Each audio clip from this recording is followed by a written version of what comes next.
আমি হলাম পাতিলেবু আর আমি হলাম গন্ধরাজ লেবু। যারা আমাকে ভালোবাসো তারা ভিডিওতে একটু লাইক করো, আর যারা আমাকে ভালোবাসো তারা লাইক সাবস্ক্রাইব দুটোই করো। আজকে দেখা যাবে কমেন্ট সেকশনে কার নাম বেশি থাকে, সেটা তো বন্ধুরাই বলবে। তুই এবার শুরু কর। ওকে, আমার রং সবুজ আর পাকলে হলুদ, আর তোর? আমারও রং সবুজ আর পাকলে হলুদ। আমার মধ্যে অ্যাসিডের মাত্রা কম থাকে এবং আমার স্বাদ একটু তেতো হয়। আর তোর?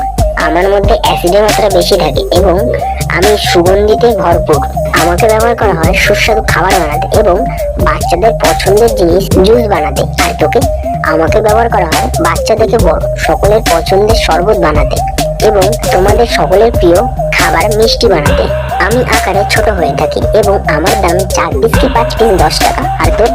আমি আকারে বড় হয়ে থাকি এবং আমার দাম 2 পিস কি 3 পিস 10 টাকা। বন্ধুরা, তোমরা একে বেশি পছন্দ করো আমাকে নাকি গন্ধরাজ লেবুকে? কমেন্ট অবশ্যই জানিও, তাহলে আমি জানতে পারবো তোমরা একে বেশি ভালোবাসো।